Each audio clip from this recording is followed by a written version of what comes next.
Hi, if you're going on a short trip to Bangkok and don't have an itinerary planned yet, this video is for you. Otherwise, please check my other travel and food videos by using the links in the description or browsing through my channel. So in this episode, I will be walking you through the itinerary that my friends and I created and followed during a 4-day trip to Bangkok. Be awed by the Grand Palace, see the whole of Thailand in one afternoon in ancient Siam, get mesmerized by temples during sunset while on a river boat ride, and get cheap shopping finds at Chatuchak Weekend Market, among other things. Feel free to copy our itinerary or maybe add, remove, or replace some of the places or activities. Do note that this could be compressed into 3 days depending on your flight times and energy levels. So without further ado, let's jump right into it.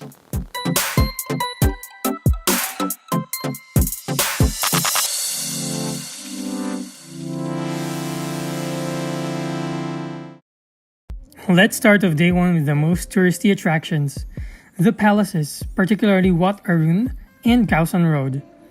If you're flying to Bangkok via Suvarnabhumi Airport, it's very easy to go to the city center using the Suvarnabhumi Airport rail link, which has connections to the MRT Blue Line, the underground metro, and to the BTS SkyTrain, the elevated metro.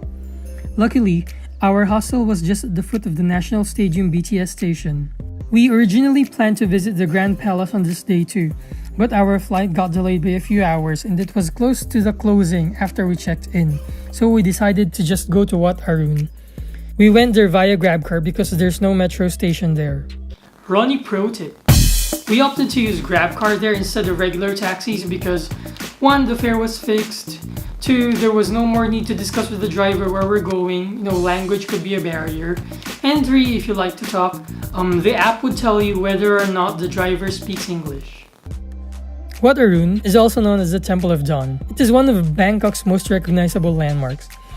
After that, we decided to go to Khao San Road, the center of the backpacking scene here. We could have gotten there by taxi or GrabCar, but we chose to take a ferry and walk along what seems to be the equivalent of Washington DC's National Mall in Bangkok. We passed by some noteworthy government buildings, which in my opinion are totally underrated. Khao San Road really has a backpacker vibe to it. The place is packed with tourists, street food vendors, including those selling scorpions, restaurants, pubs, bars, comedy clubs, and massage places. Khao San Road is not really my cup of tea, but I can understand why other people are drawn to it. The place is just teeming with life.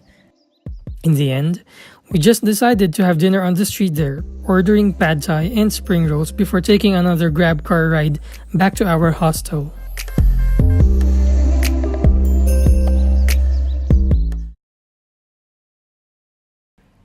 To make the most out of day 2, we arrived early at the Grand Palace area.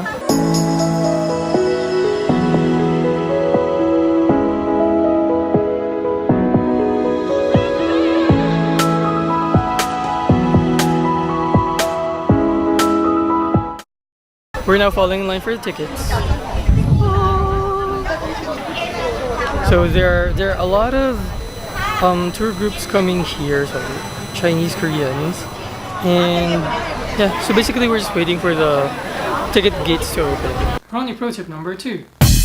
Bring a fan of some sort as it could get very hot and humid and uncomfortable.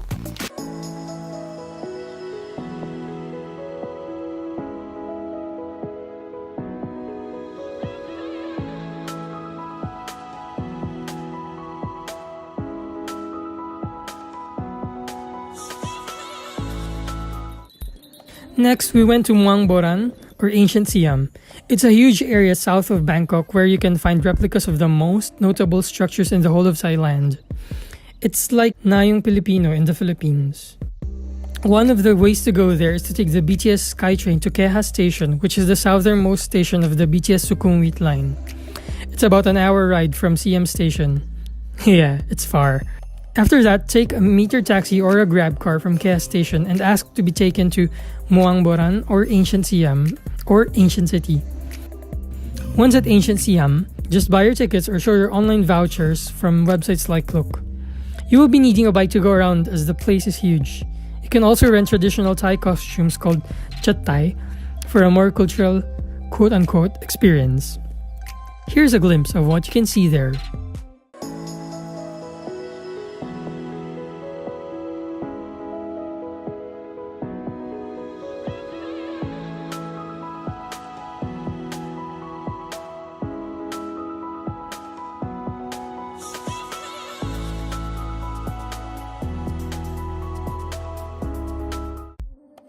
After a whole afternoon of walking and biking, it's time to have dinner. We decided to go to one of Bangkok's most famous food markets, Ratchada Night Market. This place is jam-packed with food stalls selling a wide variety of food. Aside from Thai cuisine, there's an abundance of Japanese and Chinese cuisine. This is also where you can find the giant lobster tom yum. Yum yum yum. Warning: if you don't like crowded places, Ratchada Night Market is not for you. Crowds are huge and packed. It's also a bit difficult to find a table. And that's it for day 2.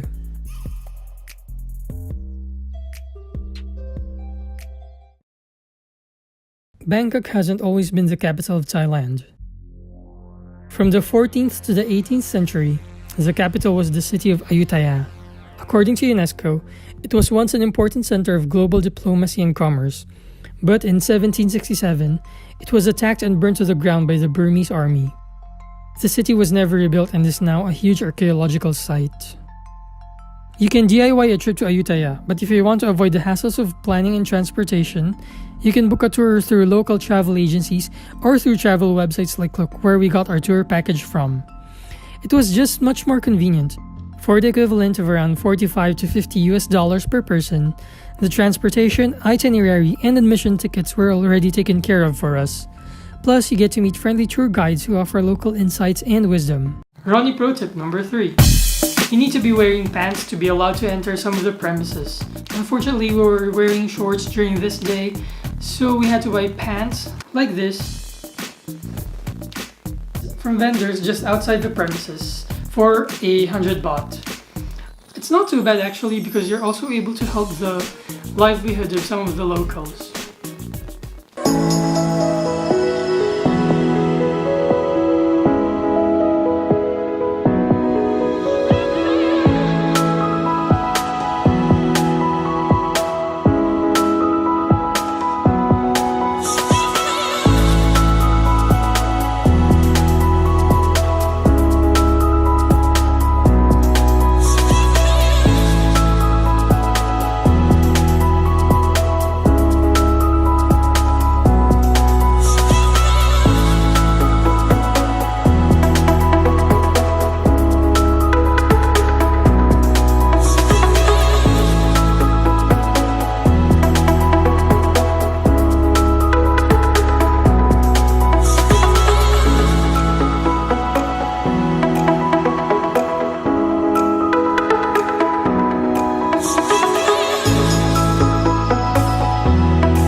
For our last day here, we went to the Chatuchak weekend market to get breakfast and to do some shopping.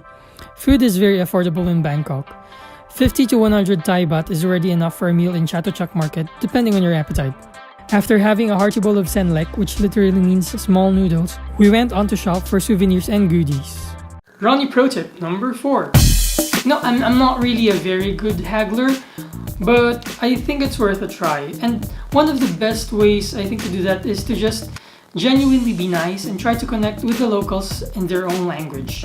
So a useful phrase to learn is "Lot noi dai mai khap" for guys, or "Lot noi dai mai khap" for girls. Okay, so it means something like, can I get a little discount on this? Can I get a little discount? Okay, again, that's "Lot noi dai mai khap" for guys and "Lot noi dai mai khap" for ladies. Sometimes it works, sometimes it doesn't, but it doesn't hurt to try. I think it worked more than 50% of the time for us. After shopping, we went back to our hostel to keep our stuff before preparing to join the water fight, as it was the first day of the Songkran festival, or the Thai New Year. It is assumed to be the biggest water gun fight in the world.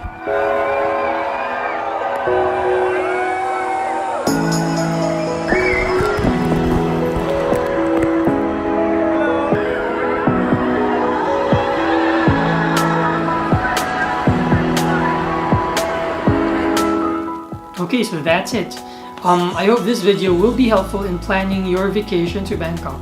If you like this video or you found the content helpful, please hit on thumbs up and subscribe to my channel if you haven't done so yet. It would go a long way in helping me keep up this channel. So that's it. Thank you for watching. Bye.